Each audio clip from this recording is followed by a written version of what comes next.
Hi, everybody. Welcome back to the Wandering Poet Cafe, where we do poetry readings and lessons. Today, I have a lesson for you on how to teach imagism. So, this is mainly for teachers, but you could also use it if you're a student as well. First things first, let's define imagism. So, this is a movement in poetry from the early 20th century that is focused on using imagery to convey meaning.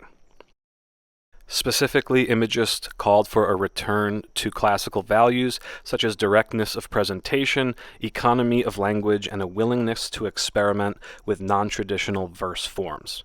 Imagism is usually using free verse, and a characteristic feature of the form is to isolate a single image to reveal meaning. The most famous poem that really kicked off this school of poetry in the West in English language poetry was by Ezra Pound, called In a Station of the Metro. Very simple poem, 2 lines only. The apparition of these faces in the crowd, petals on a wet black bough.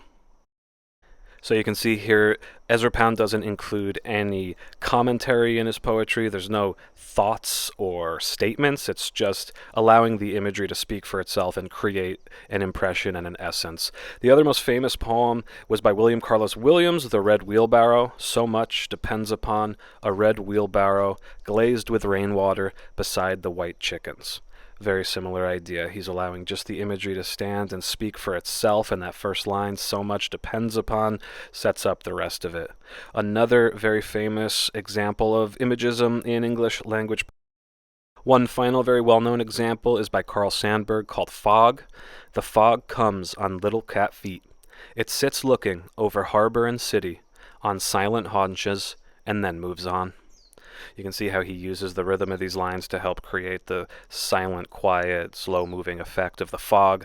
And so basically, imagism is creating a scene with imagery and allowing that scene to speak for itself. So the lesson I'm going to share with you is actually focused on a form of antique Chinese poetry called Lushi that was commonly written during the Tang Dynasty by poets like Du Fu, Wang Wei, and even Li Po.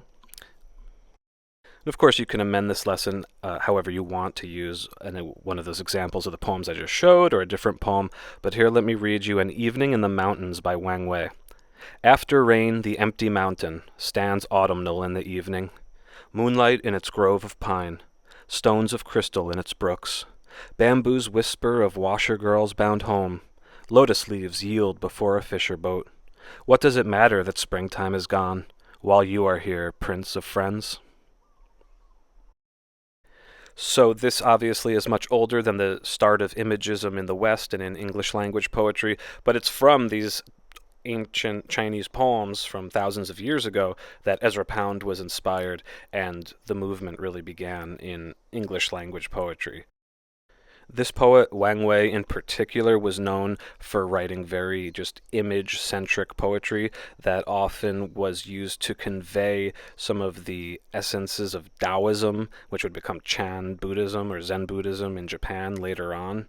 And so let's break down now some of the elements of this poetry form called Lushi. It's a form of Chinese poetry that flourished during the Tang Dynasty, which was between the years 618 and 907. It consists of 8 lines of 5 or 7 syllables, each line set down in accordance with strict tonal patterns. So you could break them down into couplets, basically. The first couplet was for exposition, to set the scene, and then the development of the theme would be carried out in the next 2 couplets in parallel verse structure. Okay, so in the second and third couplets. And then the final couplet would be the conclusion. This would resolve the poem in some way. Lushi provided a new formal alternative to the long popular called gushi. I'm not sure if I'm getting the pronunciation right here, but that was more of like a free verse style. And like I said, the poets Du Fu and Li Po and Wang Wei in particular were associated with this form. Here's one more example by Du Fu, recording my thoughts while traveling at night. A shore of thin reeds and light wind, a tall boat alone at night. Stars hang over the barren land. The moon rises out of the Yangtze. How could writing ever lead to fame? I quit my post due to illness and age. Drifting along, what am I like? A solitary gull between heaven and earth. As is common with Du Fu, there's much more of a personal sentiment being expressed here, right? More of an emotional characteristic to the poem than what you get with a lot of Wang Wei's work. Li Po also more along the lines of Du Fu in that regard. But once again, the imagery is front and center. He's relying on the imagery to convey the meaning, even comparing himself to a gull. And so this type of poetry form, the 8-line Lushi, is a great opportunity to explore parallelism as a rhetorical device or figurative language. So parallelism is the use of successive verbal constructions in poetry or prose that correspond in grammatical structure, sound, meter, and meaning. That sounds very complicated, but basically the bottom line is parallelism is the way lines of poetry mimic each other in terms of sound and rhythm, just like the melody of verses in a song will.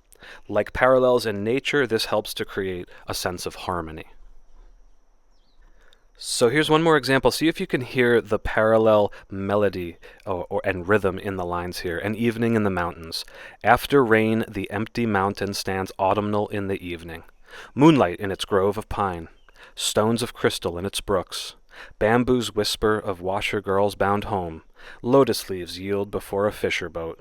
What does it matter that springtime is gone while you are here, prince of friends? So in each couplet, you can hear how the melody of the language mimics, right, the first line to the second line, and then in the next couplet, again, the first line will be like, so in other words, lines 3 and 5 are parallel, and lines 4 and 6 are parallel. So here's a writing prompt you can use to explore parallelism and its effect on meaning. Write a lengthy paragraph in which you analyze the role of parallelism in Lushi. How does this literary device contribute to meaning in these kinds of poems? Choose one of the poems we studied in class by either Wang Wei or Du Fu to analyze. Include discussion of at least 2 couplets from the poem. Alternatively, you may discuss both poems, in which case you must reference 1 couplet from each. Be sure to include topic sentence, text evidence, and closure. And so in so doing this, you can explore imagism and the way meaning is created through imagery, as well as exploring the additional literary technique of parallelism. Now, if you're going to use this prompt on parallelism, this is definitely for older students. Even freshmen, sophomores in high school will struggle to kind of grasp this.